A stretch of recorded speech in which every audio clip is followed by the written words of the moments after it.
सबसे पहले मेरे तालीमी सूरत हाल की बात की। हाज़रीन मुकर्रम, इस तालीम के मैदान में मुसलमान को बहुत आगे बढ़कर हर शख्स को किरदार अदा करने की जरूरत है। हमारी हुकूमत के अहबाब अगर बैठे हैं तो उन तक पैगाम पहुंचाना चाह रहा हूं कि खुदारा सबसे ज्यादा इस वक्त इस कौम को इल्म और तालीम की जरूरत है। इसका बजट ज्यादा से ज्यादा होना चाहिए।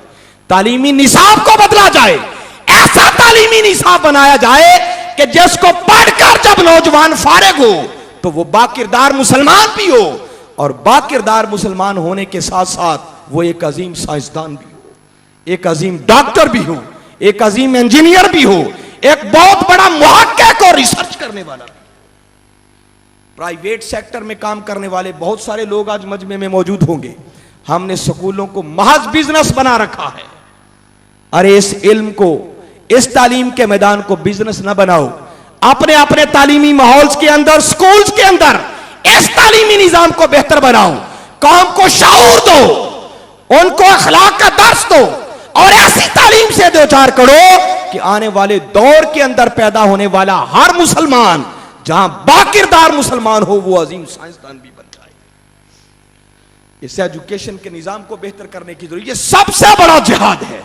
अल्हम्दुलिल्लाह सुम्मा अल्हम्दुलिल्लाह। इस पर मैं जितनी भी मुबारकबाद मिनहाजुल कुरान को पेश करूं और अजीम मर्द कलंदर प्रोफेसर डॉक्टर मोहम्मद ताहिरुल कादरी को इस पर जितना भी खराज तहसीन पेश करूं, मैं समझता हूं कम है कि वो शख्स सिर्फ अंधेरों की शिकायत करने वाला नहीं है, बल्कि वो इन अंधेरों को दूर करने के लिए अपने हिस्से के दिए जलाता चला जा रहा है। आओ हर शख्स अपना किरदार अदा करे। उस शख्स ने इस मुख्तसर वक्त के अंदर सिर्फ पाकिस्तान की सरजमीन पर 500 से भी जायद स्कूल, कॉलेजेस और यूनिवर्सिटियां बना डाली। बहुत सारी मजबूरियां हैं कि हम हुकूमत के सिलेबस से हटकर कुछ चीजें नहीं कर सकते। इंशाअल्लाह वक्त आया तो कौम को एक ऐसा तालीमी निजाम भी देंगे जो बाकायदा हजूर शेखुल इस्लाम के साहबजादे हुसैन मोहिउद्दीन कादरी साहब एक पूरा तालीमी निजाम बना चुके हैं। इंशाअल्लाह वो नाफिज करेंगे अगर, तो कौम को समझ आएगी कि हां तालीम होती क्या है और किस तरह साइंसदान और रिसर्च करने वाले लोग पैदा होते हैं। तो तालीम के मैदान पर खसूसी तवज्जो दी जाए, इस पर जिहाद किया जाए। जिहाद इस वक्त यह नहीं है कि इस उम्मत के नौजवानों को गुमराह करके जिहाद के नाम पर उनको मौत का लुक्म अजल बनाया जाए। कभी किसी को कश्मीर भेजा जाए, किसी को कहीं भेजा जाए। जिहाद इस चीज का नाम नहीं है। जब आपके पास सूरत हाल ये हो कि दुश्मन के पास तेज, आप उसका मुकाबला गुलेल से कर रहे हो, तो इस्लाम इजाजत नहीं देता कि ऐसे हालात में टक्कर ली जाए। ऐसे हालात में पहले खुद को मजबूत करने की जरूरत है, और टक्कर तब लो जब तुम्हें मालूम हो कि आप दुश्मन की ईंट से ईंट बजाकर रखें। इस वक्त सबसे बड़ा जिहाद वो तालीमी जिहाद है, जिहाद बिल इल्म है। इस इल्म के मैदान में इस कौम को मेहनत करना, हर शख्स को अपना रोल अदा करने की जरूरत है। मगर हाज़रीन मुकर्रम, अगला जो असल पैगाम देना चाह रहा हूं, अपनी एफर्ट्स अपनी हद तक जारी रखें, मगर फिर तनहा ना रहे। फिर किसी बड़े लश्कर, बड़े समंदर में गुम हो जाएं।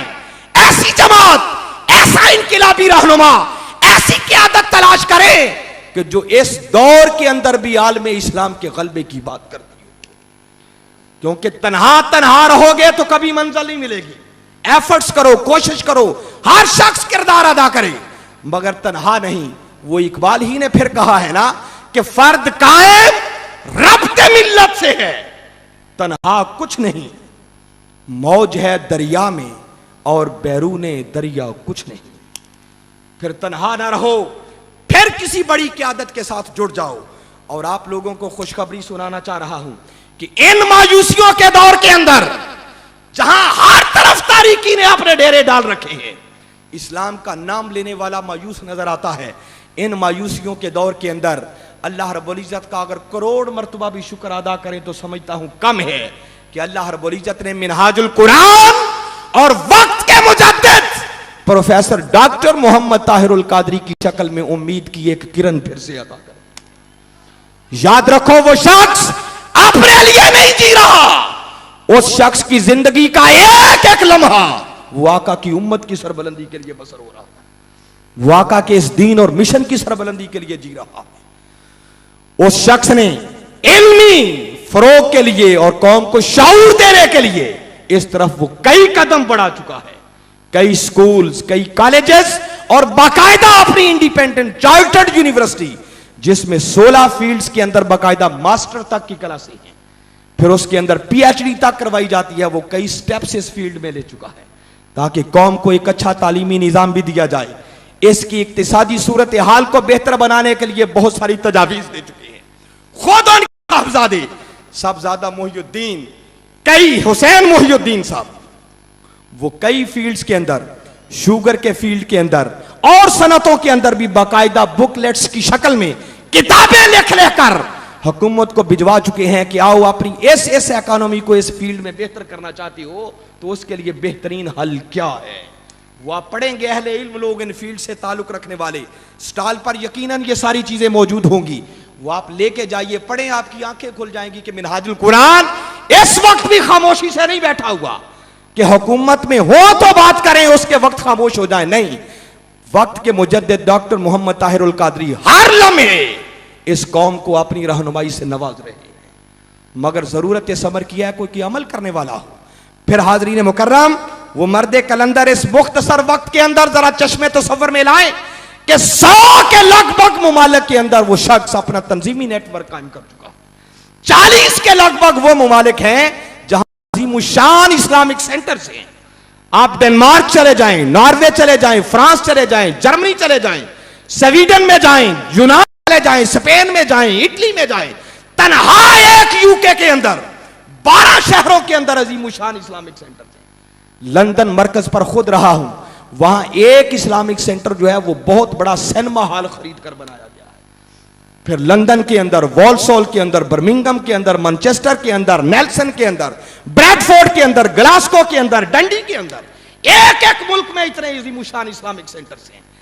कनाडा में चले जाएं, सिखों का बहुत बड़ा गुरुद्वारा था जिसे खरीद कर इस्लाम का मरकज बना दिया। फिर मिनहाज वेलफेयर फाउंडेशन, इंसानी हकूक की बड़ी बात की जाती है, उस मर्दे कलंदर ने इन हजारहा प्रोजेक्ट्स के साथ साथ इस इंसानी हकूक का तहफ़्फ़ुज़ भी किया है। उस पर उनकी एक अजीम किताब इंसानी हकूक, वो एक बहुत बड़ा इंसानी हकूक का इंसाइक्लोपीडिया है। अहले इल्म लोग उससे जरूर मुस्तफीद हों। हर रोज हमारा स्टॉल लगता है, खाली ना चले जाया करें।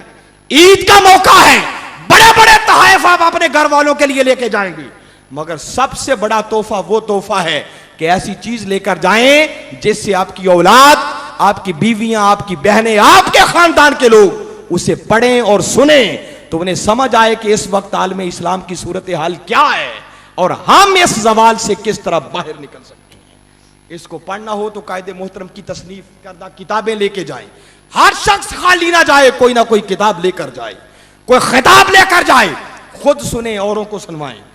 फिर इसमें वेलफेयर फाउंडेशन के जेर एहतमाम अभी जो सरहद में मुहाजिरीन बेचारे इन हालात का शिकार हुए, 5000 के लगभग अफराद के लिए खेमा बस्तियां लगी, जिसमें उनके रहने का आला तरीन इंतजाम जो मैंने अपनी आंखों से देखा, उनको हर 3 वक्त पका पकाया खाना उनके बिस्तरों तक पहुंचता था। उनके बच्चों के लिए पढ़ने का बाकायदा वहां इंतजाम किया गया था। जल्जले की मत थी तो करोड़ों रुपए के एहतियात मिनहाजुल कुरान ने वहां पर भेजे और खेमा बस्तियां लगाई। ईरान के अंदर जल्जला आया, वहां करोड़ों रुपए का सामान भेजा। और इस वक्त लाहौर की सरजमीन में आपको दावत दे रहा हूं, पिछले 4 सालों से पायलट प्रोजेक्ट आगोश के नाम से काम कर रहा है, जिसमें ऐसे यतीम बच्चे जिनकी ना माएं हैं ना बाप हैं वहां रहते हैं, उनकी रिहाइश, खाना, तालीम, हर चीज का इंतजाम मिनहाजुल कुरान के पास है। और वहां जाकर देखें, कभी कंपैरिजन करें तो 3-3 हजार रुपए देने वाले बच्चों को वो सहूलतें मुयसर नहीं है जो उन यतीम बच्चों को मुयसर है। और अब 500 बच्चों के लिए 50 करोड़ रुपए का आगोश के नाम से अजीमुशान प्रोजेक्ट बन रहा है, जिसके 2 फ्लोर मुकम्मल हो चुके हैं, 3 फ्लोर मजीद बनेंगे। उसमें भी आकर देखें, इंशाल्लाह आपकी हैरत की इंतहा नहीं होगी। फिर हाज़रीन मुकर्रम, इन सारे हालात को मद्देनजर रखते हुए जो आपको दावत दे रहा हूं, इस पर अल्लाह का शुक्र अदा करते हुए, अगर अल्लाह ने ऐसी कोई नेमत हमें अता की है तो फिर हमें तन्हा नहीं रहना चाहिए। फिर ऐसी की आदत अगर कोई मिल जाए तो आगे बढ़कर उस क़यादत की आवाज को सुने, फिक्र को समझें, उनके दस्तों बाजू बने, ताकि फिर से उम्मत मुस्लिमा की तकदीर बदलने के लिए कोई कदम उठ सके। मैं आप लोगों से जस्ट पूछना चाह रहा हूं, आपने 8 दिन